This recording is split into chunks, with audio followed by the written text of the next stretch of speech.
Nancy Pelosi is probably one of the biggest targets of the right wing.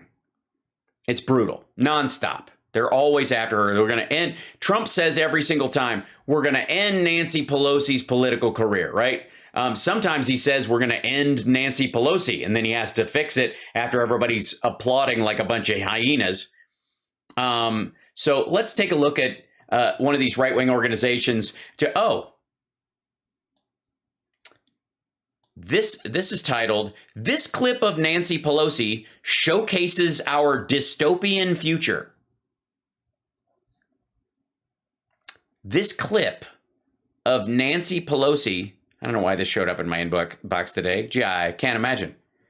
TYT, I'm not familiar. They're the Armenian genocide denying network, right? This clip of Nancy. Okay, what is Nancy Pelosi's bizarrely thanks Floyd for dying? Nancy Pelosi's what? Bizarrely thanks. I think this wasn't supposed to be there. Nancy Pelosi bizarrely thanks Floyd for dying. I think what it is that in a religious sense, when you talk to, someone as if their soul carries on, you say, thank you for your sacrifice for opening the world's eyes to this suffering, because it's one of the ways you make use of it, especially in a prayerful way. Now, I think everybody is atheist over at Young Turks, so they're going to make fun of this to start with. But I think that's where she went with this. And this is really fucking old, by the way, I think, this clip. But the clip is new, but this tape of her is old. Thank you, George Floyd. Look, clueless neoliberal. What a graphic. And it had a whip pan sound effect. For sacrificing your life for justice. For being there to call out to your mom. How heartbreaking was that? Call out for your mom. I can't breathe. But because of you, and because of thousands, millions of people around the world who came out for justice, your name will always be synonymous with justice. So, Dr. Hamilton, I'm curious. I know we could be attacking Donald Trump, who removed the cops program, which would have probably broomed Derek Chauvin from his job if Hillary Clinton had been in office. But how can we make this all about Nancy Pelosi? New lecture series, Visions of a Post-Neoliberal Future. That's the tee up? How you see this dichotomy, because in the way I see it, oh boy, a lot of progressive activists are perfectly aware of what neoliberal means and the problems. Yes, it means evil baby eater. It's basically like a QAnon code word for people. Anything. It's the new liberals, and they're worse than the old liberals because they're newer. That has created austerity programs, etc. Right. But when you talk to folks in the establishment, whether they're Democratic politicians or mainstream media folks, they don't agree with our use of jargon, so they're not on board with us. Folks, I'm not even sure they're aware of what neoliberal means, let alone. Well, they don't ascribe to it the evil nature that you do, nor do they think it's descriptive. The harms that it has caused. Do you see that dichotomy? Oh, no doubt. I mean, and what we're working against is a long trajectory of a social movement that has got us here. So we view the world as being solved by market and marketized solutions to the extent of whether the problems are economic or otherwise, and can't imagine anything else. Well, sure we can. Yeah, we can. We have government programs for lots of things. We have Pell Grants. We have a highway a system. We're expanding the energy grid and providing rural broadband, and there's market aspects of it, but a good portion of it is through the infrastructure bill, for example. Like what? It's almost a religion, right? So it's almost as if we have It's almost like a religion to think that neoliberalism is Satan and must be the exemplar of evil in general, right? Adopted some notion that the best way for people to engage in society is to be incentivized. Yes, he said engage in that By or sanctioned by this proverbial market. And what the problem of this framework is, and that thought, is that it has no notion of power, no notion of the fact that, and I'm an economist, so I might get jargony, we're not. Oh yeah, please do. All just simple price takers or running around as unfettered agents that are guided by some free will into fair and efficient distribution. That's a religion almost. That is. Yeah, but Democrats don't think that. That's not. Nancy Pelosi doesn't believe that. Is a fantasy. And you know, whether you're on the right side or the left side. What matters. One thing that we should all agree upon is that anytime somebody engages in a transaction and they have nothing by which to negotiate with or transact with, in other words, then they're not engaging in a transaction. Sorry, it's getting a little jargony. If you're trying to negotiate with your employer and you're faced with that threat of unemployment, right. This is why I voted for the pro-union guy. If you don't accept the terms of that job, you're gonna not be able to feed your family. That's not a fair exchange. You are simply at the whim. Well, no, I mean, you obviously have skills and you've been there for a certain amount of time in theory in this job, and they put a certain amount of, investment in you. So you're negotiating with that in general. Not everybody is just a blanket, cut off employee. It depends on the job you're talking about. He's obviously not talking about his job. He's not talking about Schenk's job. He's talking about like a mythical factory worker, dock worker, Amazon warehouse worker that has no skills according to the company, and therefore the company can just slice him off. Of exploitation. Right, exploitation. Or the whim of charity. So the whim of charity. Well, no, we have government programs too. We have NGOs. We have full employment. We have NGOs. And then we have a lot in between. Reimagine a world where, regardless of ideology, that people have a basic right, a basic economic right to certain things like a job. Well, that's not an economic right. If you have a basic right to a job, then money isn't changing hands. A basic right to a job is, that's why would I listen to a right-winger saying basically that every human being, if a right-winger came out and said everybody has a basic responsibility to get a job, and if they're not, they're out. It's the same argument. Like income, like healthcare. Well, you can't have income unless your work garners it to some degree. And healthcare, we have Medicare, Medicaid in place, Social Security and SSI for people with disabilities who are in those things. And then the Affordable Care Act is there to lessen the cost outward, but the market forces being what they are, in the fact that doctors and nurses can't be forced to work against their will or for a certain paycheck under our Constitution anyways, all these things are possible. Anyways, I want to more get to what, this guy's giving a lecture on his ideas. I have less of a problem with him. I want to hear what the take. Like the right. By the way, are they on enough fucking channels? Look at this. Are they just putting those things in there to dunk on RSBN? Schooling. This is not so radical. This is justice. Well, it's also normal democratic legislation. And that is largely what the course is about. And by the way, if you guys want to, that was an edit. Find it on our website. Go to TYT.com. You click on shows. New School's right above Old School. Okay, so we have a show called Old School, and Visions of a Post-Neoliberal Future are from the New School, quite literally. I don't know what he's talking about, but we'll find. What you mentioned there, Derek, it's basically a worldview.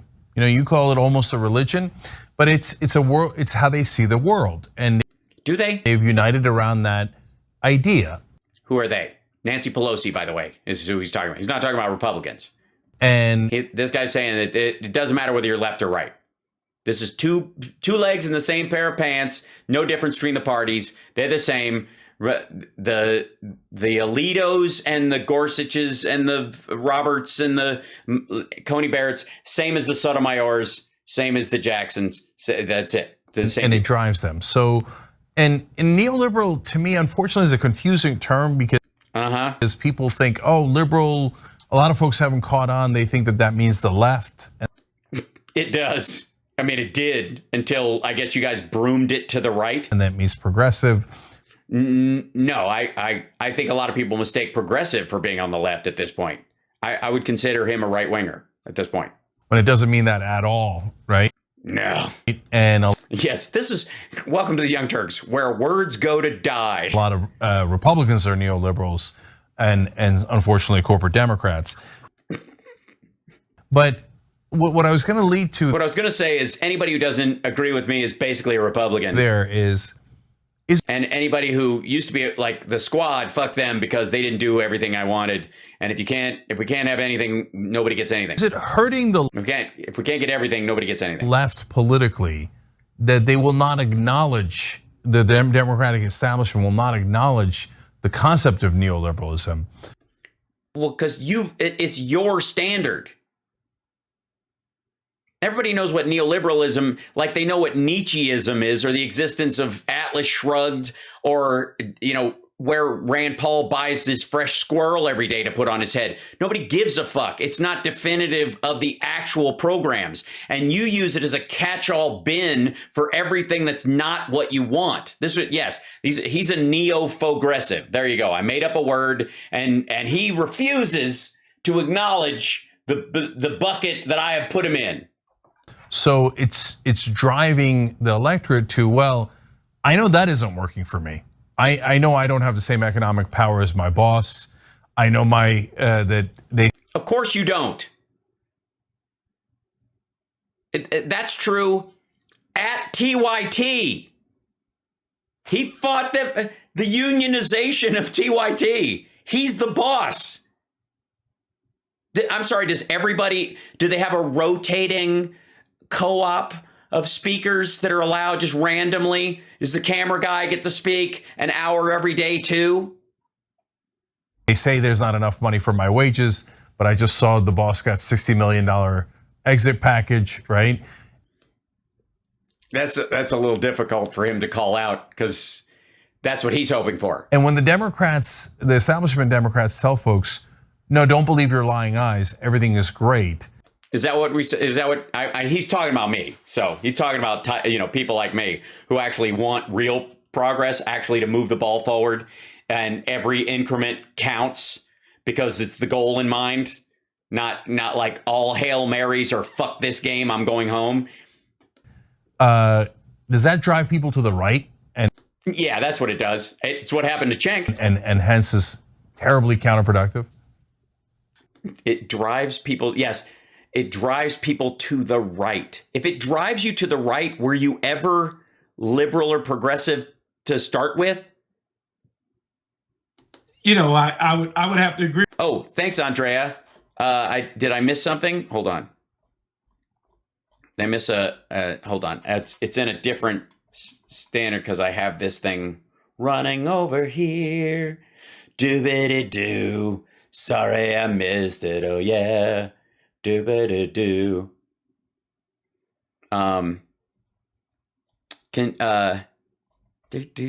Was there a message in there? Hold on. Hold on. I'm scrolling. Oh. Okay, whoops, where we go? Yep. 1,000 people in the chat. Fantastic. That was a while ago. I can't see it in here for some reason. I may have missed it. Can somebody do you mind typing in what it was real quick? If you can copy and paste or something, that would be lovely. Right. Agree with that. I mean, nobody wants to be a victim, and well, the rhetoric around people having choice and agency and freedom, and that's what the right was really good at, and that's how the right was, pretty successful in adopting this notion of freedom. Adopting this concept. No, they didn't. They were handed it by people who were so aggravated by the American flag that they literally, the concept of America became so toxic to them because all they could focus on was the negative parts, the parts you fix, instead of the overall health of the the Constitution and the system of government we have, the part they take for fucking granted, that they stiff-armed it, and the right was able to pick up words like patriotism and freedom and bandy them around when it's total bullshit. They don't believe it. And yeah, Republicans love playing the victim. What the fuck are you talking even about? The word liberalization, free of. Oh, Benita, I beg your pardon. Thank you so much, Benita, for the super chat. Hold on, let me see if this is. There it is. Bet anything. Oh my gosh, Benita, thank you. $1 for each week you've made life's craziness more bearable, and for helping me exhale better as I turn 1 year older today. Oh, happy birthday, Benita. That's fantastic. Hold on. Happy birthday to you. Happy birthday to you. Happy birthday, dear Benita. You're welcome. I'm so glad you could be here. And I hope I continue to make your weeks easier and more full of information and fun. Happy birthday to you. Yay. Hold on. Happy birthday, Benita. Thank you. No, thank you, Benita. There you go. And 1,000 Twitch subs. We made it back up to the number. Look at that. I'm only trying, like, barely like hanging on to it. Okay, thank you. You guys are so good at this. I always forget. Don't forget to remind me to reset. I know I'm running long tonight, but I was on the other show, so I might as well go 7 hours today. Tyranny of government. The what? Hold on. The tyranny of government? Even the word liberalization, free of the tyranny of government. But it's an inadequate notion of freedom. It's a notion of whether we actually have achieved it or not, political freedom, civil freedom, but the element of freedom that's negated and not. Turn your phone notifications off, whoever that is. I'm going to guess it's Cenk. Paid enough attention to is economics, the actual having some power, some resources to begin with. So, to me, that is the problem. And that is the left trying to avoid sounding with that dirty word in our society, socialism versus capitalism. By the way, both of those words designed when there were fewer than 2 billion people on the whole fucking planet and are inadequate to describe both our monetary and economic system currently. And none of the shit that they're proposing, I mean, some of what they're proposing might be socialism technically, but I don't see even the Young Turks calling for like the building of state hospitals in every state to cover all the ills and the hiring of government doctors and nurses for everyone to, at a I guess a living wage, whatever they would define that to be. Which that would be, TOH show live. Thank you so much for gifting the subs. Say are largely academic concepts to begin with. In practice, there is no capitalism when we bail out the banks as a result of the Great Recession. Sure there is. Yeah, we made money on that deal. We loaned them money. They paid it back. The U.S. government, the Fed, the taxpayer made money on those bailouts. He's an economist. He knows this. That's not capitalism. Yeah, it is. If you loan money and people pay it back and they pay it back with interest, that's capitalism. And obviously Social Security is one of the most successful programs in America. And yet the biggest source of our debt, I'm 100% for it, but it's also not socialism. It's capitalism. We take taxpayer dollars based on their representative taxation. We as taxpayers have decided that through representation, we decided that we want that money put to a certain good use, which is turned into an insurance program for older workers who, outlive their ability to work physically and want to live their retirement with dignity. So we provide that to every American, whether they need it or not, which is a debate we could possibly have.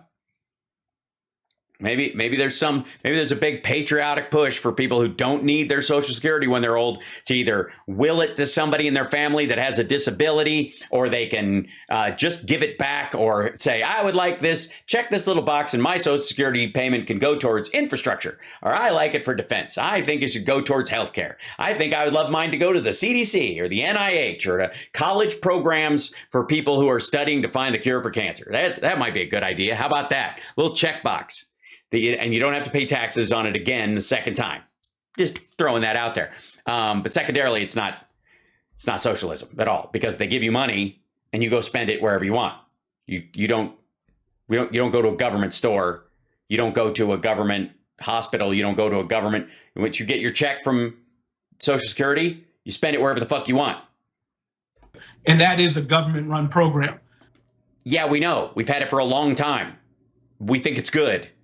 That's why we don't have neoliberalism. So I'm being long-winded, but let me sum it up. Okay. I think when we get back to a notion of an economic rights framework, an inclusive economic rights framework, that takes us out of the partisan divide.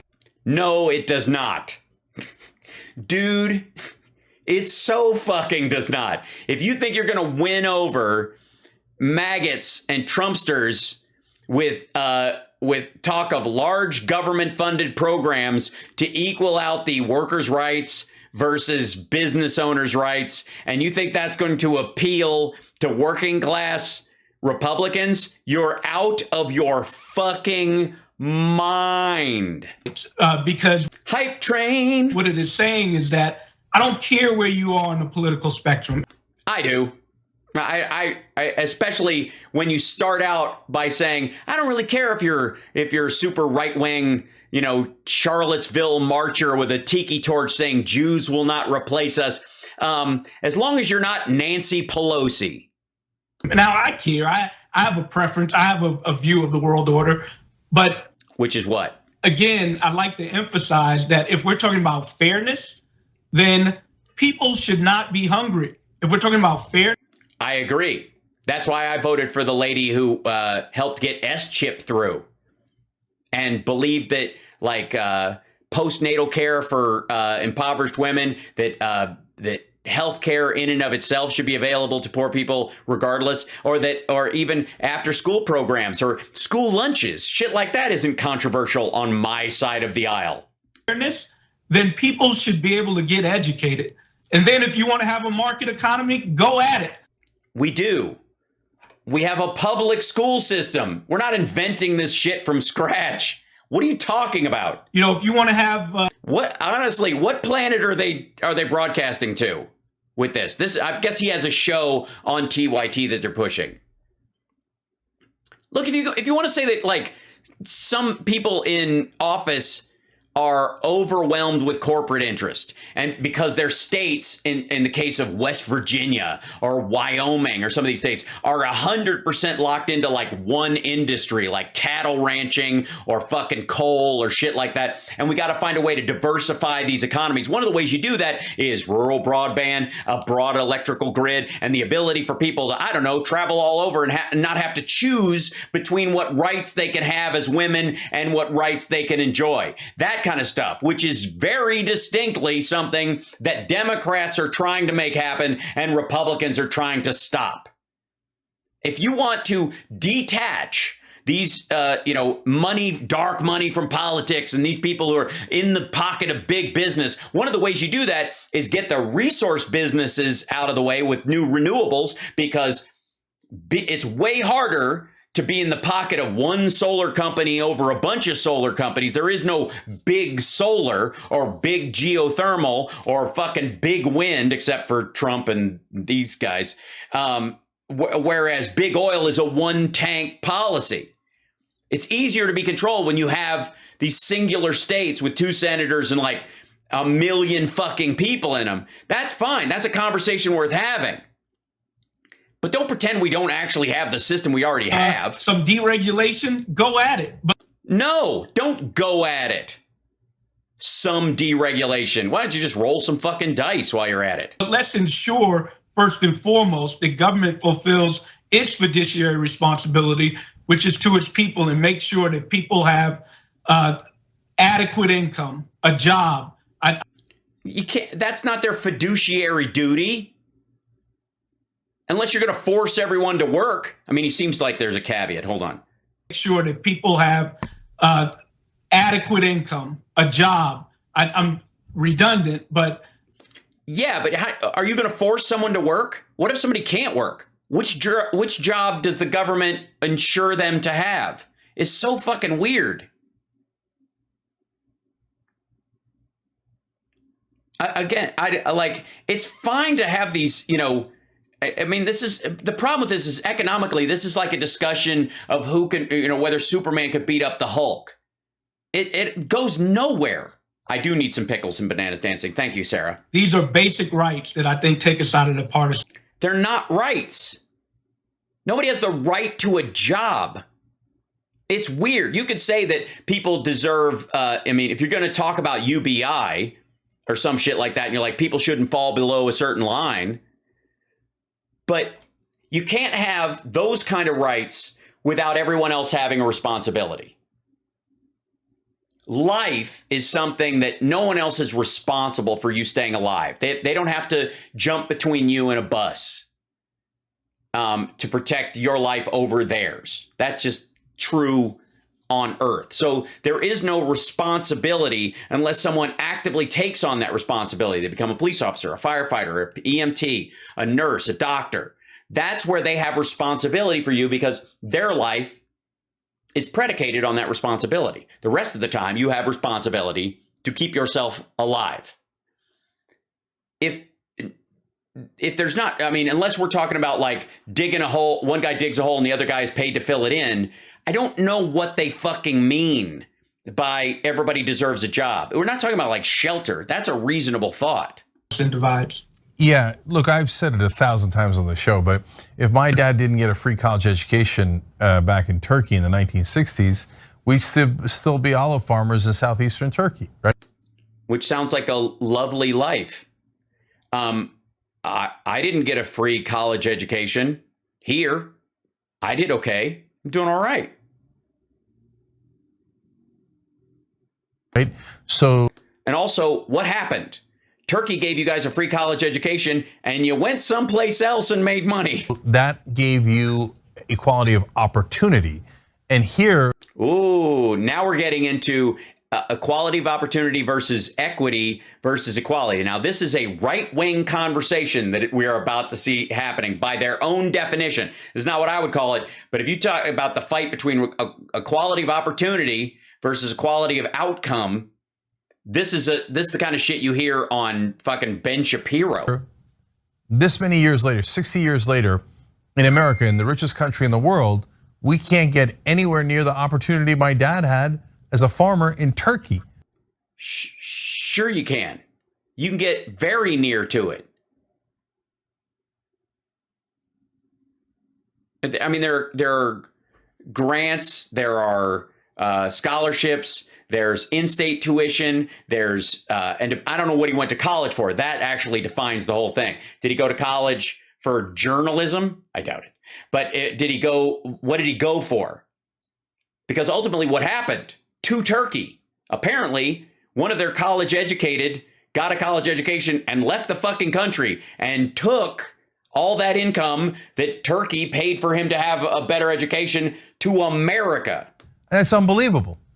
And why is it? What are you talking about? Turkey is a tiny country. And by the way, one of the ways they were able to pay for that was by taking the resources from other people, including the Armenians.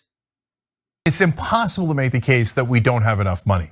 Richest country in the history of the world. So, but I gotta ask you again, not again, but like to follow up on those questions. How do we get there? I know that that's not necessarily what everybody's talking about. I don't even know where you're trying to fucking get. Everybody has a job, whether they want one or not. Is that what we're talking about? 100% employment mandated by the government? Who's handing out these jobs? About in the series, and there's a number of different speeches, right? But in your opinion, Dr. Hamilton, how do we get to that neoliberal future? He doesn't even know what it is. Not the doctor, him. And you know, I use the word religion on purpose because it's a view that is unchallenged. It is a what is that we have a capitalist structure with social programs underpinning it?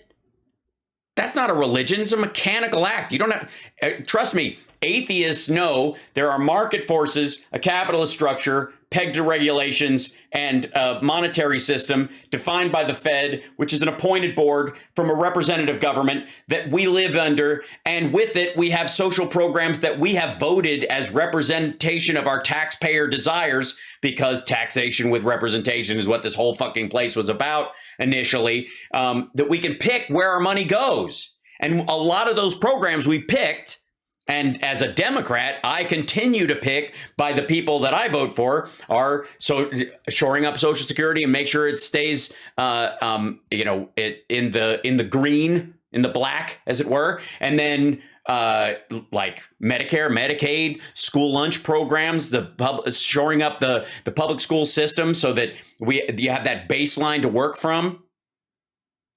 A functioning electrical grid, geothermal, dams, highway system, fucking bridges that don't fall. A dogma. But how do we get there? Well, I don't even know where the fuck you're going. I just know you want to take the word neoliberal and turn it into Godzilla. First, we commit to justice. First, we realize that it is our government. It is our economy. It's everybody's government and everybody's economy that's a U.S. citizen, and like half of them don't agree with us. And it is our monetary system that can facilitate our government to fulfill the economy we want. Oh, you mean the giant capitalist structure that is the world's currency? In other words, we get to define what the economy is. No, we don't.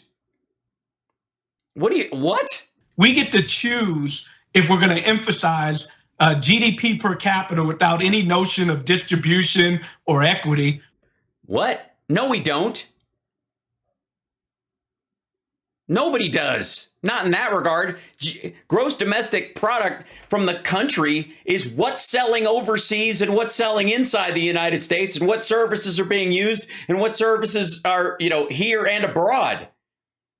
There's a giant market across the world that defines what the US's GDP is. It's $24 trillion a year. Or if we want to choose an economy that really promotes economic inclusion and everyone civically engaged. And yeah, but see, that's the part, civically engaged. That means if you've got a job, you're going to be,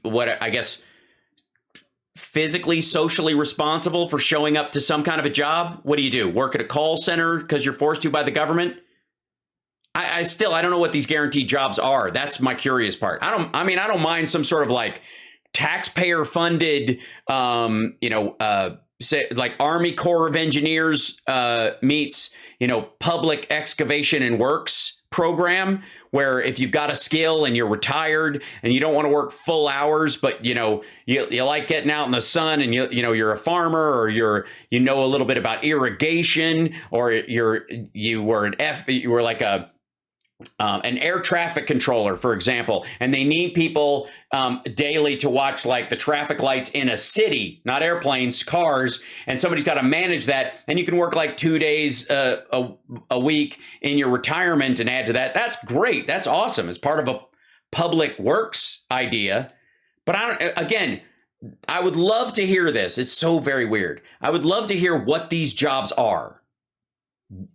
And maybe it's in the lecture series, but since they're repeating themselves so much, I don't think so. Social equity. We get to choose. So that's thing. No, you don't get to choose. Because if there are too many people doing that job already who are already good at it, you can choose to run alongside them and try to catch up. But you can have somebody, I guess, choose for you a job that doesn't have anybody in it, like like a communist structure that you'll be forced to do. One. And then thing two, we need to recognize, well, what was thing one? What is the big obstacle? Yeah, what is the big obstacle to whatever we're talking about? Race. The ways in which we subdivide people and are able to abstract from a politically dominant group in a way that seemingly is against their interests. So I'll try to break that down. People race, you say, is the not only care about where they are in a vertical dimension, they also care about their horizontal positioning. So the more despair we have, the more inequality we have, the more someone can come along and talk about building walls. Okay, so what he's talking about is poor white people, and I guess the idea is that they're impoverished, disempowered white people decided that Trump was their man. Now, if you've watched all of these fucking rallies like I have, that's not an adequate description of the people that lined up behind Trump. There's a bunch of, my kind of folks when I grew up in Kentucky that definitely supported him. But these aren't the people that are showing up at the rallies and saying, build that wall. To solidify something like the property rights and whiteness, to solidify the relative status of a dominant political group. So to get to this gold star, we need a society that facilitates economic rights, just like political rights and civil rights. And we need a society that commits to. Yeah, but you can't do that though, because economics, unlike civil rights, for example, is based on responsibility to some degree. Unless you're going to put some people in money jail and for not, I guess, producing as much. Justice because it's the right thing to do, so that we're not vulnerable to. This is like a jargon salad. To fascism because of economic despair and being able to. That's right. Economic forces are the reason why Trump won, not the innate bigotry. Pit one group against the next. Yeah, that's what do you mean? Yeah. He's not even talking about like disenfranchised black voters in Georgia getting fucked into a cocked hat and denied voting machines and stuff like that. He's talking about how do we win over some of the white trash dudes who like Trump because he grabs women by the pussy and says, build that wall. And the message to do that is government intervention and economic justice talk. Are you out of your fucking mind? exactly what Dr. Martin Luther King Jr. was talking about right before they assassinated him. What? And by the way, also what Fred Hampton was talking about right before they assassinated him. Oh, they, them, the they, them. He means Nancy Pelosi's staff. So, and I want people to understand what Dr. Hamilton talked about there. Oh, good. He's going to translate for us in the last 50 seconds. Real quick, I know we're out of time, but oh yes, I'm reading the book Sapiens. I know I'm 7 years late, but and it's a great book. Everybody should read it. And one of the things that it clarifies is that different societies throughout different areas and different time periods have stratified in different ways. Really? Get out of town. You're telling me the Greek time period was structured differently than the Viking period or the Dark Ages? Next thing you're going to tell me that colonial America didn't have a proper distribution of insulin. So in India, for example, there's a caste system. Yes. From where I'm from, the Ottomans, they did it based on religion. So the Muslims would be at the top, and then you'd have a certain stratification. A certain stratification to, I guess it's dead people. Unfortunately, in America, we can't even get an editor who knows to, at the end of the video, isolate the picture into a smaller window and put these pictures up over it so that your final point that's supposed to be poignant isn't buried behind two screens. Did that same exact thing, but we did it by race. And so, no, we didn't. So that is why race. We undid it by race. That was the point. We didn't come in. We didn't start in America with racial equality and then slowly tamp it down to 2021. Still haunts us to today, and that is why it is intertwined with economic issues. Because it was supposed to be intertwined. And that's what led to the stratification in the first place. Yeah, that's what did it. Okay, hold on. I'll be right back. Apologies. Yeah, I'm glad to, guys. I hear these terms all the time. Neoliberal, establishment, those are the two biggest ones, I think. They occasionally will attack what would be centrist or corporate Dems, I think is the one you hear the rest of the time. And I would like to say for the record that those are useless terms. They are pointless jargon. They are devoid of meaning. They are simply pejoratives. They are placeholders for evil, pathetic, or disgusting. They're not based on, they're right up there, exactly, right up there with deep state. The right wing calls it the deep state. The left wing calls it the establishment.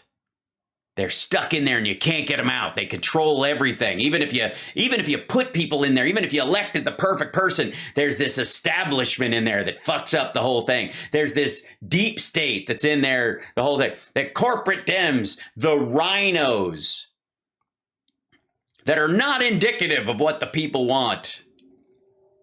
Because partly because they don't exist, but the in the mass that they consider.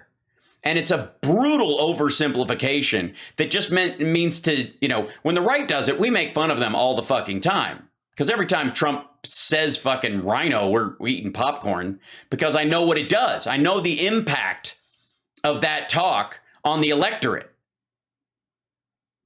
And I will always say that all that is done, all that is couched within, you guys understand that I am for voting. Even if somebody is awful and I disagree with them, I want them to vote. I believe in my ideas and I believe in the public support of those ideas. And I think that if everybody showed up to vote, we'd have numbers like we had with Biden and with the vote in Georgia every single time. Because I believe that's the general tenor of America. And I eventually think it would tilt that way further to where if we ever did, that we'd either have a giant expansive, what's understood as like calling yourself a Democrat would be ridiculous because everybody's for democracy. Do we have a Republican Party because there's a big chunk of the electorate, whether they're aware of it or not, that support a party that doesn't believe we are a functioning democracy, that we were meant to be a constitutional republic devoid of one person, one vote, and landowners, land should matter more than people. That's what Republicans are. Democrats believe one person, one vote, even if I disagree with you, even if I don't like your political ideas, I think we should meet our vote on the hustings, as it were, and have this debate human to human. Because ultimately, I trust that in general, people are pretty good. And the benefit of all these people coming together with plans and hashing them out in Congress, for example, would be to describe and create a better tactic. That's what the creation of the country was about. It's not about the huge difference. We all used to agree on the concept of democracy. Now you have a bunch of people who are like, I don't know about this. Like Russell Brand's arguing against democracy. Anybody who's pushing outwardly communism in that regard doesn't believe in democracy. It doesn't work that way. You can't have it. Even democratic socialism is a jargon phrase that doesn't actually exist. At some point, the democratic element has to be removed. And what it ends up being is a wish list utopian idea about some kind of fabricated version of government that can't actually exist when people do talk about it positively. And when they talk about it negatively, when they say democratic socialism, what they really mean is Democrats turning the country socialist. And that's a nightmare. It's just jargon. It doesn't fucking mean, it means whatever it needs to mean as a tool for whoever's using it, which is the exact, that's the waste of jargon. That's how worthless it is, because it's manipulative language no matter who uses it. Right. If you can keep it. Yes, we have a democracy if you can keep it. That's right. So when people talk about the establishment, all I hear is deep state. It's the same fucking argument. When they talk about corporate Dems, it's the same as when Republicans talk about rhinos or the swamp. Same thing. And so when anybody says that, and here's the thing, you can believe that there's too much corporate money and too much influence and too much lobbying in government. I agree with you. I also believe that sunlight is the solution to that. We should know who's giving money to whom, and Democrats always push for that. Republicans always try to shut it down, hide who they're giving money to. So let's see, how will the Supreme Court vote on the brief and then what? They don't vote on it. That's a majority opinion. They already have, arguably. The idea is that it will come out in June if they don't put a pause on it and decide to punt until after the election, which is entirely possible as a vote motivator. We'll talk about that in the coming days, I have no doubt. But once somebody starts talking in those terms of jargon, and if you're a Republican, I would argue against everything you currently purport to believe in. I have no idea what ties to former like Lincoln Republicanism you possibly could have at this point.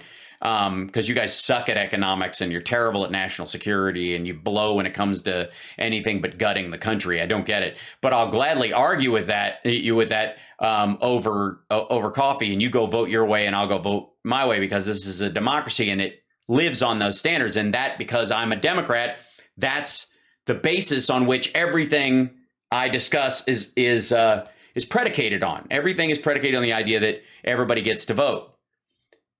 So everything I say in criticisms of anybody on either side of the aisle is based on the idea that I think they still have the right and the to vote.